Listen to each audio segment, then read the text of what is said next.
Hello everyone, एक बार फिर से आप सभी का स्वागत है आपका अपने यूट्यूब चैनल एजुकेशनल गैलरी में। दोस्तों, इस पर्टिकुलर वीडियो में हम जो बीएसएबी बिहार स्कूल एग्जामिनेशन बोर्ड की तरफ से जो जेई और नीट में फ्री कोचिंग के लिए रेसिडेंशियल नॉन रेसिडेंशियल के जो दोस्तों एग्ज़ाम होता है ना, उसके पेपर को हम डिस्कस करेंगे।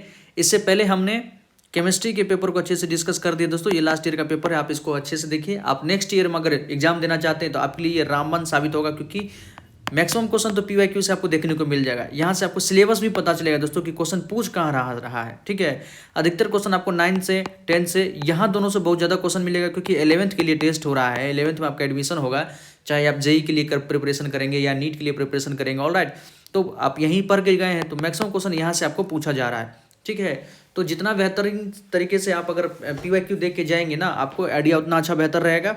और साथ ही साथ हम समय समय पर आपको बताते रहेंगे। तो आप हमारे चैनल को दोस्तों सब्सक्राइब कर लीजिए। और अगर आप इसका इंडिविजुअल कोचिंग करना चाहते हैं दोस्तों, इसका प्रिपरेशन करना चाहते हैं, तो हमसे आप कांटेक्ट कर सकते हैं। कमेंट बॉक्स में आप अपना बताइए कि आप हमसे पढ़ना चाहते हैं ऑनलाइन, तो हम आपको लाइव पढ़ाएंगे दोस्तों। ऑनलाइन पढ़ा सकते हैं हम आपको। ठीक है, तो आज हम शुरू कर रहे हैं।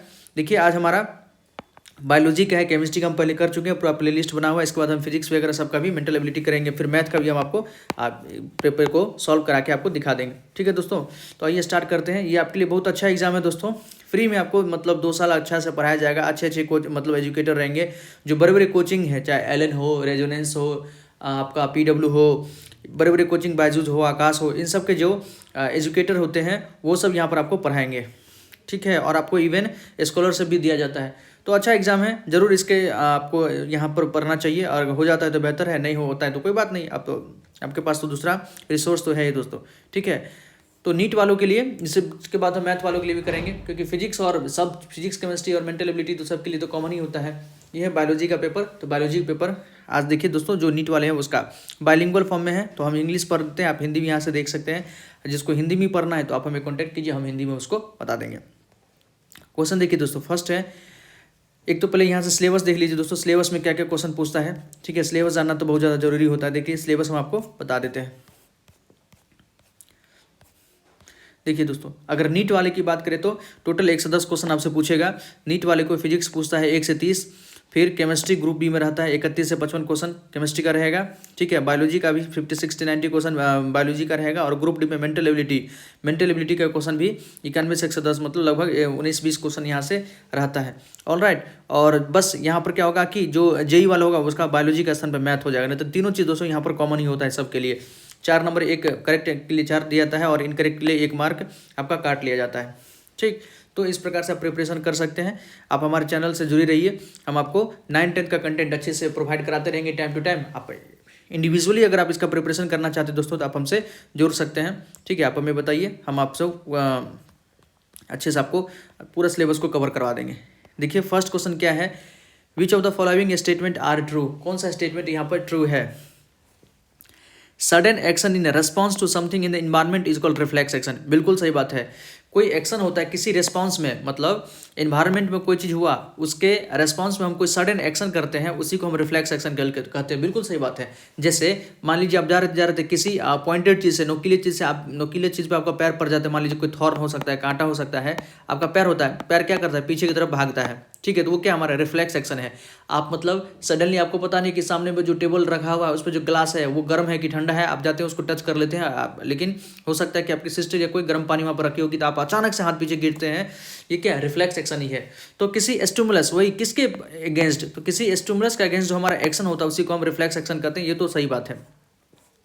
Sensory neuron carry signal for spinal cord to muscle, ये तो बिल्कुल गलत बात दोस्तों। सेंसरी न्यूरॉन क्या करता है, हमारे मतलब रिसेप्टर से मैसेज को कहाँ ले जाता है, ब्रेन और स्पाइनल कोड के पास ले जाता है। तो दूसरा स्टेटमेंट हमारा गलत है। Motor neuron carry signal from receptor to spinal cord, ये तो सेंसरी, मतलब दोनों एक दूसरे का उल्टा दे दिया, ये भी गलत है।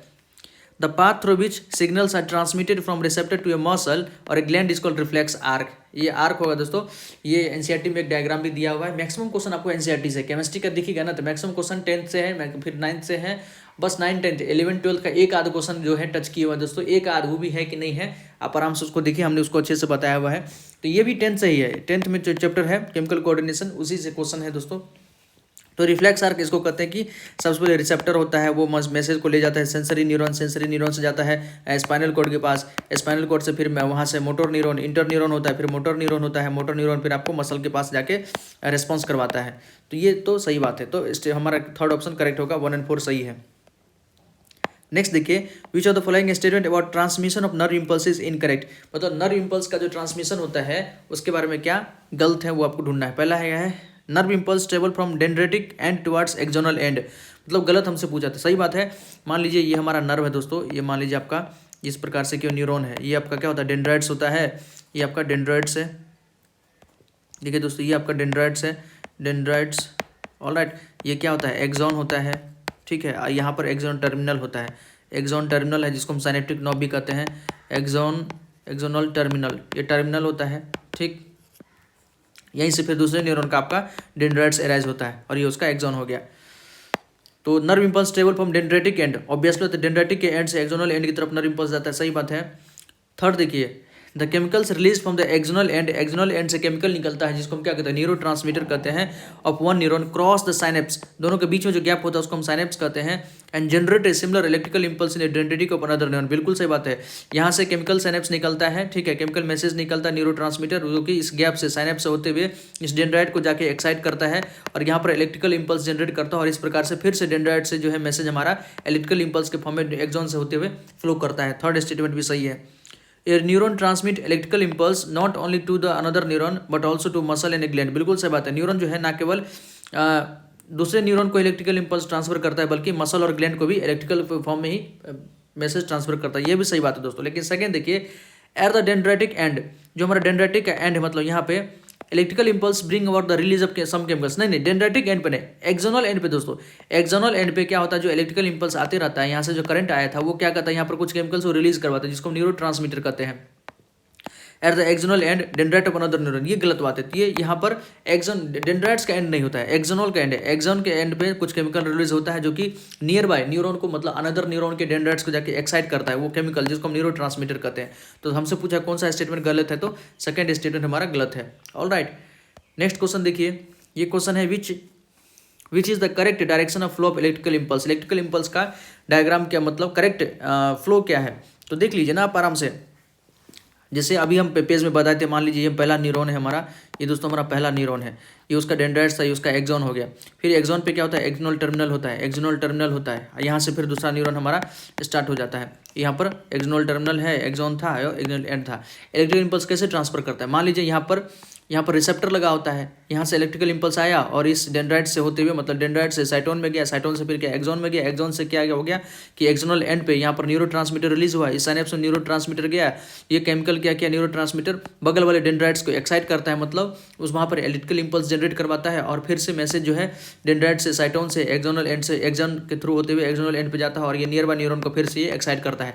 तो मैसेज कुछ इस प्रकार से ट्रांसफर हो रहा है, ऊपर से नीचे की तरफ, देखिए ना ऊपर से नीचे की तरफ मैसेज ट्रांसफर हो रहा है, दोस्तों इलेक्ट्रिकल इंपल्स इस प्रकार से ट्रांसफर हो रहा है। ऐसा फिगर कहाँ पर है, इसी फिगर को आप देखिए, अगर रोटेट कर दीजिए दोस्तों, इसी फिगर को मान लीजिए अगर हम रोटेट कर देते हैं, इसी फिगर को आप अगर रोटेट कर दीजिए तो देखिए इस फिगर को आप अगर रोटेट कीजिएगा तो यहाँ देख लीजिए ना दोस्तों, तो कैसा होगा आपको वैसा फिगर आप देख लीजिए।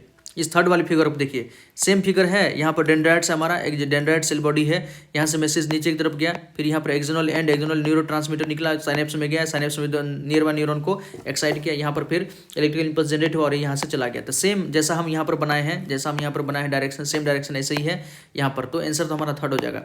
यहाँ गलत और ऑप्शन को देख लीजिए गलत क्यों है, पहला ऑप्शन गलत क्यों है दोस्तों वो देख लीजिए। यहाँ क्या बताया है कि मैसेज तो ऐसे ट्रांसफर हो रहा है डेंड्राइट से मतलब एक्सोनल एंड से डेंड्राइट्स की तरफ, ये गलत है, ऐसा नहीं होता है। यहाँ देखिए दोनों के डेंड्राइट्स को सटा दिया, नहीं ना ऐसा नहीं होता है। एक का साइड देखिए ना, एक का एक्सोनल एंड होता है, दूसरे का डेंड्राइट्स होता है, ये कनेक्शन होता है, ऐसा कनेक्शन होता है, ये कनेक्शन नहीं होता है।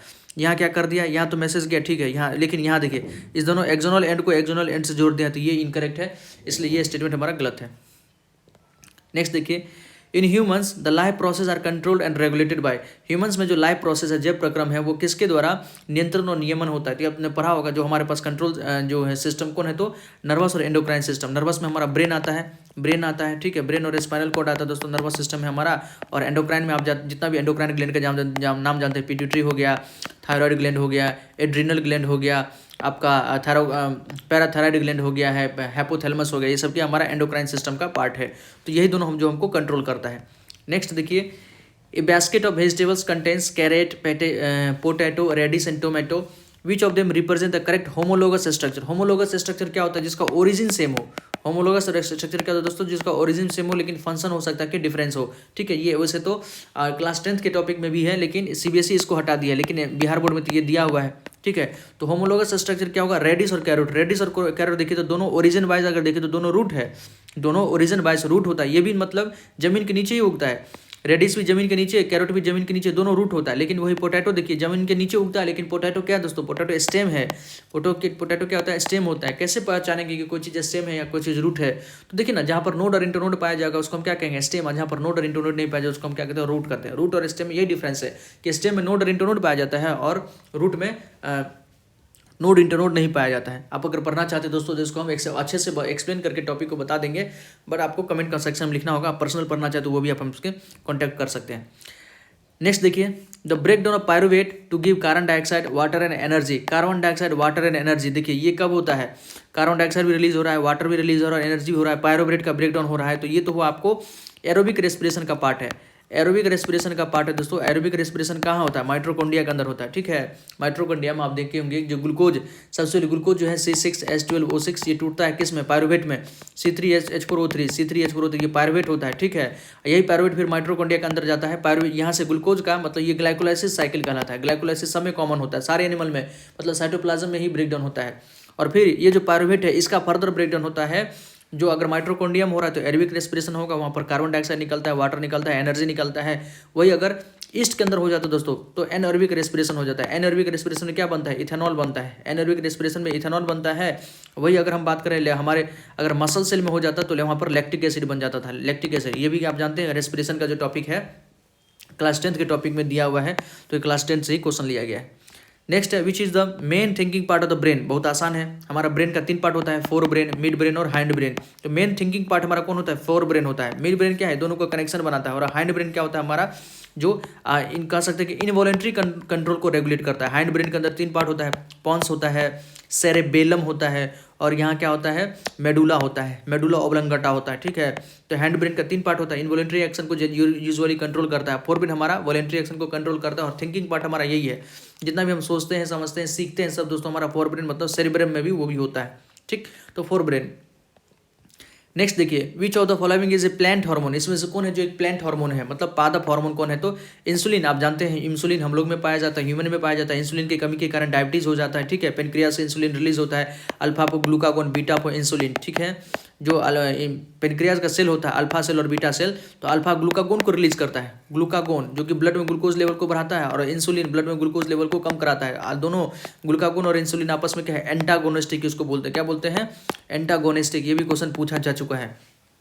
ठीक, थायरोक्सिन थायराइड ग्लैंड से रिलीज होता है। थायरोक्सिन हार्मोन जो है ये ह्यूमन में होता है। साइटोकाइनिन आपने सुना होगा। साइटोकाइनिन क्या होता है? प्लांट एक पीजीआर प्लांट ग्रोथ रेगुलेटर होता है। ठीक है, ये प्लांट में पाया जाता है। प्लांट में 5 प्रकार का हार्मोन पाया जाता है। एक तो साइटोकाइनिन है।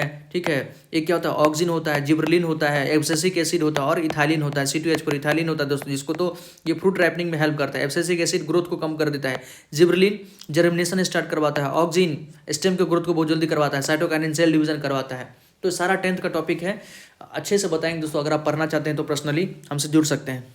नेक्स्ट क्वेश्चन देखिए, लेस्मानिया डिवाइड्स बाय। ये ना ऐसा लग रहा है कि ना मतलब क्वेश्चन जो है कहीं से जीरोक्स करके डाल दिया है। ये सब क्वेश्चन ना सीबीएसई के एग्जाम में पूछा जा चुका है।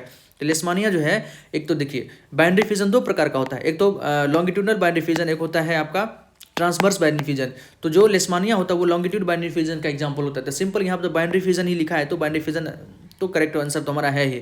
बडिंग ईस्ट में बडिंग देखने को मिलता है। ठीक है, leishmania divides by binary fission.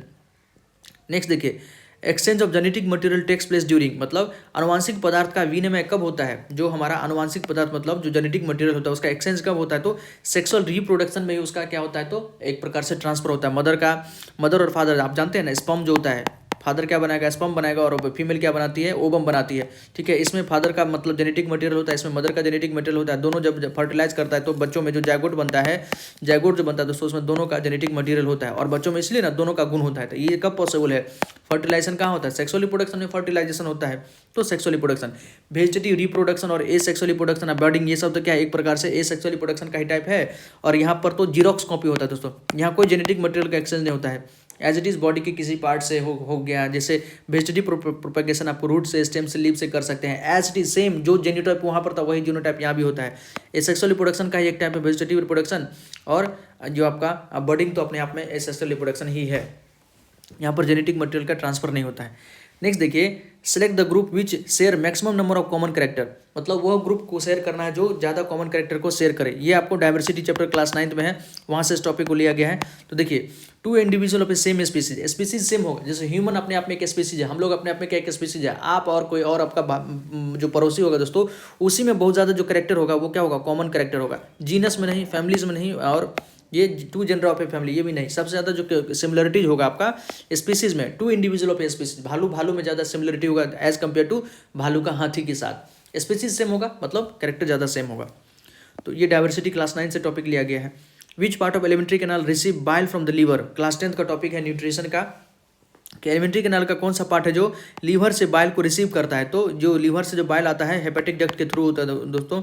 ठीक है, हेपेटिक डक्ट, यही हेपेटिक डक्ट बाद में कॉमन डक्ट बनाता है पेनक्रियाज के साथ मिलके, और ये सब कहाँ ओपन हो जाता है, तो स्मॉल इंटेस्टाइन में। ऑलराइट, एनसीईआरटी का हूबहू लाइन उठा के दे दिया है। नेक्स्ट क्वेश्चन है, if the fossil of an organism is found in the deeper layer of the earth, अगर किसी ऑर्गेनिज्म का फॉसिल बहुत ज़्यादा नीचे मिल रहा है, इसका क्या मतलब, then we can predict that, इससे हम क्या अनुमान लगा सकते हैं, the extension of organism has occurred recently, अगर रिसेंटली होता तो उतना नीचे कैसे गया, ये तो गलत बात है। The fossil position in the layer of earth is not related to its time extension, ना फॉसिल से आप उसके एक्सटेंशन के टाइम को बता सकते हैं। अगर बहुत ऊपर है मतलब बहुत जल्दी ही वो एक्सटेंड हुआ है, बहुत नीचे है मतलब बहुत देर से, मतलब बहुत पहले वो एक्सटेंड कर चुका है, हम बता सकते हैं। Time of extension can not be determined, आजकल तो बहुत सारा टाइम क्या एग्जैक्ट समय बता दिया जाता है कि 10,000 साल पहले का है, 5,000 साल पहले का। आप चाहे कोई पुराना जो जीवाश्म मिलता है दोस्तों, तो साइंटिस्ट जो उसका आसानी से चाहे कार्बन डेटिंग पीरियड से या इलेक्ट्रॉन डेटिंग पीरियड से उसका हम टाइम बता देते हैं। तो देखिए, the extension of organism has occurred thousands of years ago, मतलब बहुत पहले। अगर कोई फॉसिल बहुत डीप इनसाइड अर्थ मिल रहा है तो इसका मतलब उसका एक्सटेंशन बहुत पहले हुआ चुका होगा। ऑलराइट, तो सेकेंड।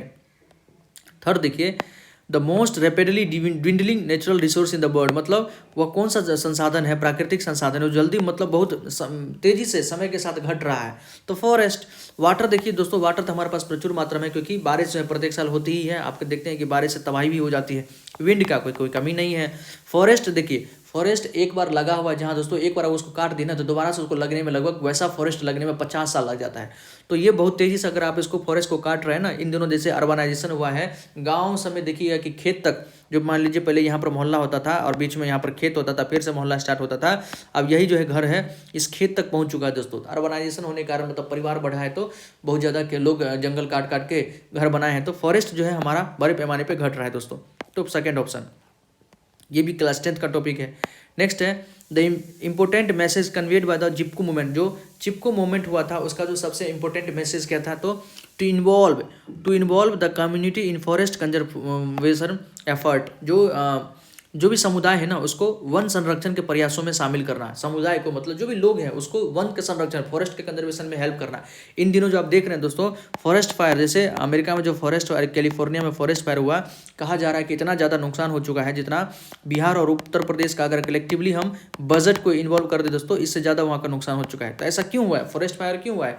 ग्लोबल वार्मिंग इतना ज़्यादा बढ़ चुका है दोस्तों कि हवा वहाँ का गर्म हो चुका है, हवा और टेम्परेचर तो पहले से ज़्यादा ही है, हवा भी गर्म हो चुका है। हल्का अगर आग लगा तो वो आग रुक ही नहीं रहा है, क्योंकि इग्निशन टेम्परेचर तो प्रॉपर मिल रहा है, जंगल है, जंगल सूखा हुआ था, पेड़ सब गर्मियों में मतलब सूख ही जाता है, तो जिसके कारण वहाँ पे इतना ज़्यादा मतलब जंगल में आग लगा है कि इतना भयंकर नुकसान हो गया जिसका कुछ कहा नहीं जा सकता है। मतलब बिहार और जो उत्तर प्रदेश है, इन दोनों के अगर स्टेट का बजट मिला लेना, इससे ज़्यादा का नुकसान हो चुका है। कई सारे हॉलीवुड जो एक्टर है, एक्ट्रेस का, उन सब सेलिब्रिटीज़ वगैरह का घर जल गया है, भारी क्षति हुआ है दोस्तों।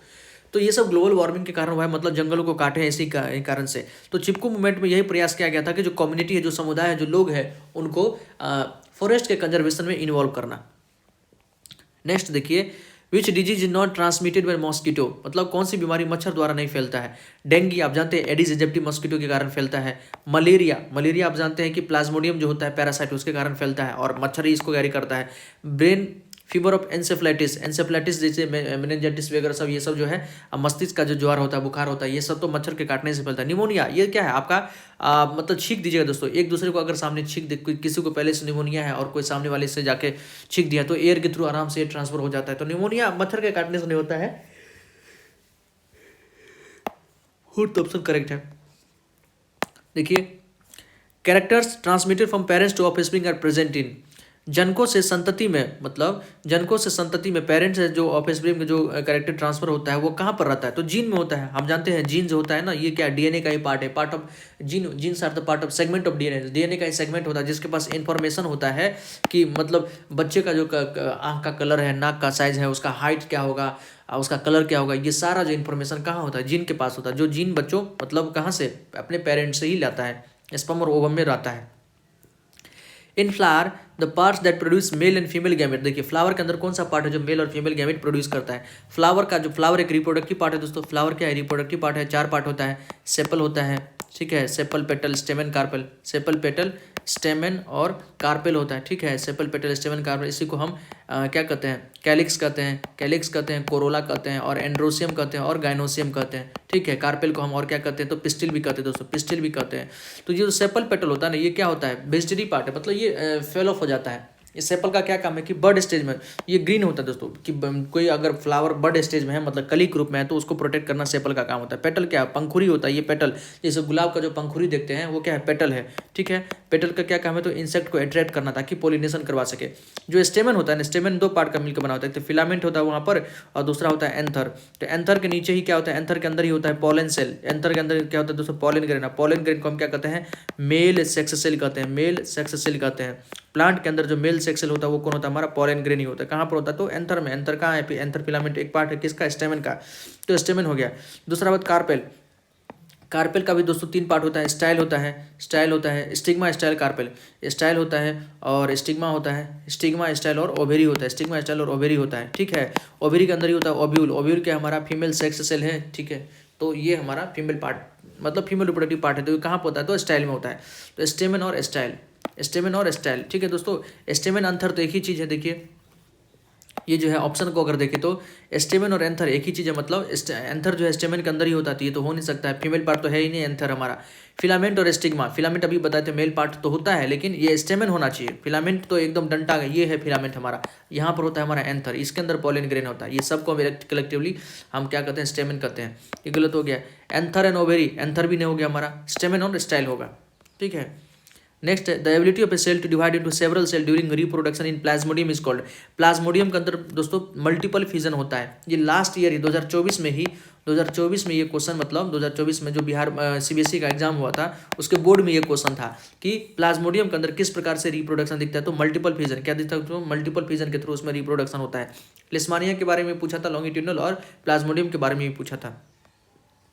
नेक्स्ट है, in rhizopus tubular thread like structure bearing sporangia at their tips are called, जो राइजोपस होता है एक फंगस है दोस्तों, उसमें जो ट्यूबुलर थ्रेड लाइक स्ट्रक्चर, एक धागे के जैसे ट्यूबुलर थ्रेड लाइक स्ट्रक्चर होता है जिसके अंदर स्पोरेंजिया होता है, बियरिंग स्पोरेंजिया, और इसे स्पोरेंजिया के अंदर क्या होता है, स्पोर होता है, यहाँ पर स्पोर बनता है, स्पोर के थ्रू यहाँ पर रिप्रोडक्शन होता है।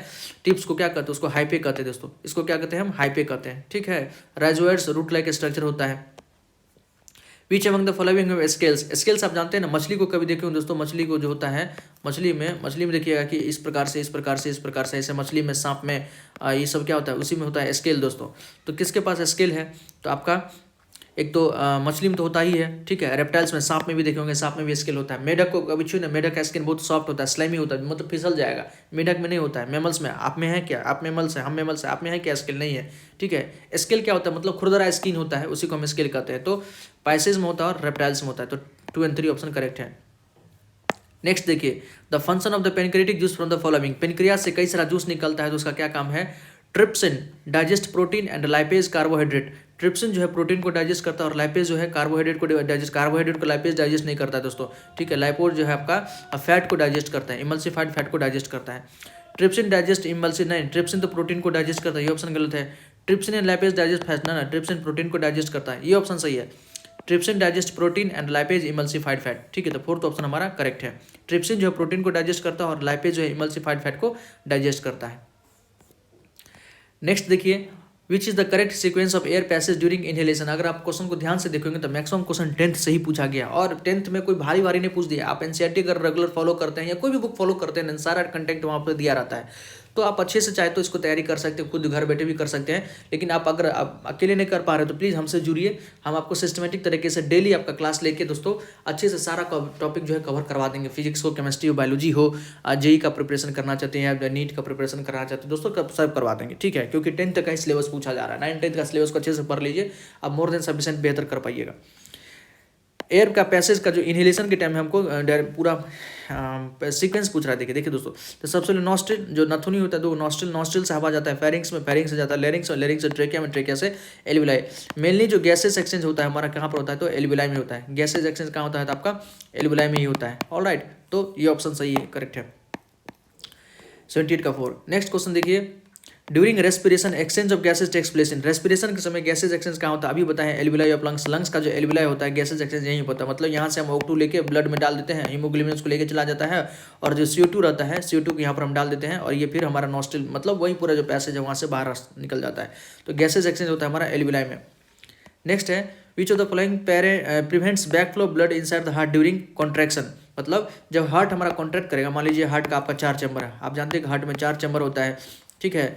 ये ऊपर वाला ऑरिकल होता है, नीचे वाला वेंट्रिकल होता है, ठीक। इधर वाला लेफ्ट होता है, इधर वाला लेफ्ट होता है, इधर वाला राइट होता है, इधर राइट हो गया। तो यहाँ पर क्या होता है, वॉल्व होता है। यहाँ पर क्या होता है दोस्तों, वॉल्व होता है। इसको कहते हैं बाइकप्सिड वॉल्व, बाइकप्सिड, इसको कहते हैं बाइकप्सिड वॉल्व। और इधर क्या होता है हमारा tricuspid valve, tricuspid valve, tricuspid valve. मान लीजिए ऊपर वाला चैम्बर जो यहाँ पर कॉन्ट्रैक्ट करेगा तो ब्लड इसमें आ गया, और जब ये कॉन्ट्रैक्ट करेगा दोस्तों, ये जो कॉन्ट्रैक्ट करेगा खुद को तो ब्लड इसमें एओर्टा में जाएगा।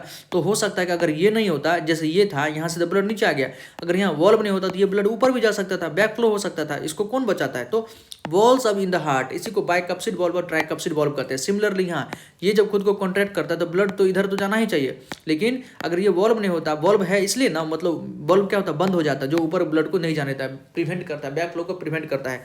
तो walls in the heart, heart के अंदर जो वॉल्स होता है जो प्रिवेंट करता है। नेक्स्ट है, cell wall was discovered by, cell wall किसके द्वारा डिस्कवर किया था, तो रॉबर्ट हुक। रॉबर्ट ब्राउन क्या था, तो न्यूक्लियस का डिस्कवरी किया था, ठीक है। तो रॉबर्ट हुक जो है सेल वॉल का डिस्कवरी किया था। सेल वॉल क्या होता है, सेल वॉल इज, देखिए ना, dead and impermeable. Cell wall क्या होता है, डेड होता है, इम्परमिएबल होता है, डेड एंड परमिएबल होता है, और लिविंग एंड इम्पर, लिविंग तो होता नहीं। सेल वॉल हमारा क्या होता है दोस्तों, डेड होता है, तो डेड और इम्परमिएबल होता है सेल वॉल हमारा, ठीक। और आपका जो प्लाज्मा मेम्ब्रेन क्या होता है, परमिएबल होता है, सिलेक्टिवली परमिएबल होता है। सेल वॉल क्या होता है हमारा, डेड और इम्परमिएबल। क्लास 9 से टॉपिक लिया गया, सेल टॉपिक तो क्लास 9 का है। नेक्स्ट है, a long tree has several branches, this tissue that help in the sideways conduction of water in all the branches. देखिए साइडवेज कंडक्शन कौन करता है, तो जाइलम का जो वेसल होता है, ठीक है। जाइलम वेसल जो होता है, जाइलम का जो वेसल होता है वो साइडवेज कंडक्शन करता है, पानी को मतलब कंडक्शन करने के लिए जाइलम का जो वेसल होता है वही हेल्प करता है। 9th का टॉपिक है सब दोस्तों। The water conducting tissue generally present in gymnosperm are. Gymnosperm में वाटर कंडक्टिंग टिश्यू क्या होता है, जैसे एंजियोस्पर्म तो जाइलम है, और जिम्नोस्पर्म में क्या होता है, वही ट्रैकिड होता है। क्या होता है दोस्तों, ट्रैकिड होता है, वहाँ पर वेसल्स ना होकर क्या होता है, ट्रैकिड होता है।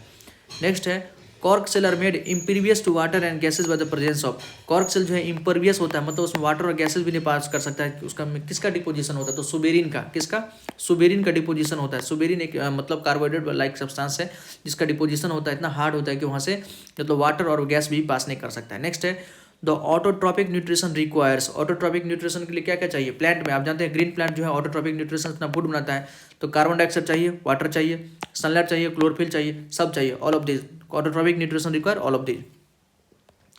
नेक्स्ट है, the term cell was coined by, cell शब्द किसका दिया गया, तो रॉबर्ट हुक। सेल शब्द was coined by Robert Hooke, alright. तो ऑप्शन ए करेक्ट है। ल्यूएनहॉक लिविंग सेल का डिस्कवरी किया, तो रॉबर्ट ब्राउन आपका न्यूक्लियस का डिस्कवरी किया था। द लार्जेस्ट सेल इज, आप जानते हैं कि जो हमारा लार्जेस्ट सेल क्या होता है दोस्तों, ऑस्ट्रिच का एग, ठीक है। माइकोप्लाज्मा क्या होता है, स्मॉलेस्ट सेल होता है। ऑस्ट्रिच का एग अपने आप में एक ही सेल होता है, लार्जेस्ट सेल है। नेक्स्ट है, सेल थ्योरी क्या स्टेट करता है, ये सब 9th का टॉपिक है। तो सेल थ्योरी क्या करता है, तो cells are the structural functional unit of plant and animal. जितना भी प्लांट एनिमल है उसका जो सेल जो है स्ट्रक्चरल फंक्शनल यूनिट होता है, तो सेकंड ऑप्शन करेक्ट है। Next, new cells arise from pre existing cell, this statement is, ये किसका था, रोडोल्फ विर्चो। मतलब सेल थ्योरी में, सेल थ्योरी का यही ड्रॉबैक था, वो ये नहीं बता पाया कि नया सेल कैसे बनता है, तो रोडोल्फ विर्चो ने बताया था कि new cell arise from pre existing cell, ठीक है, जिसको ओमनिस सेलुला ई सेलुला भी कहते हैं। क्या तो दोस्तों, ओमनिस सेलुला, ओमनिस सेलुला ई सेलुला, ओमनिस सेलुला ई सेलुला भी इसको बोलते हैं। ऑलराइट, तो ये कुछ क्वेश्चन था 90 तक आपका बायोलॉजी का क्वेश्चन था। 9th से भी टॉपिक अच्छा खासा लिया गया है और 10th से भी अच्छा खासा टॉपिक लिया गया दोस्तों। इसके बाद हम मेंटल एबिलिटी टेस्ट को यहाँ पर सारा क्वेश्चन का आपको हम सॉल्व करवा देंगे, कोई क्वेरी तो कमेंट्स में जरूर पूछ लीजिएगा। और साथ ही साथ देखिए दोस्तों, हम फिजिक्स से भी क्वेश्चन को क्लियर करेंगे। प्लेलिस्ट बना दिया, प्लेलिस्ट अच्छे से चीज़ों को देख सकते हैं, कोई क्वेरी हो तो कमेंट सेक्शन में पूछेगा। और इंडिविजुअल हम बार बार बताएं, इंडिविजुअल अगर आप इसका प्रिपरेशन करना चाहते हैं नेक्स्ट ईयर के लिए, क्योंकि आप अगर साइड से कोई कोचिंग लेते दोस्तों तो बहुत ज़्यादा पैसा खर्च हो जाता है साइड से कोचिंग लेने में। आप अच्छे से आप अपने शहर में रहकर, मतलब आपको 1000 का स्कॉलरशिप भी दिया है, तो अपने शहर में रहकर, दरभंगा में भी है, पटना में भी है, बहुत सारा जगह रेसिडेंशियल नॉन रेसिडेंशियल बहुत जगह सुविधा है, अपने शहर में रह के आराम से प्रिपरेशन कर सकते हैं, अच्छे एजुकेटर से पढ़ सकते हैं दोस्तों।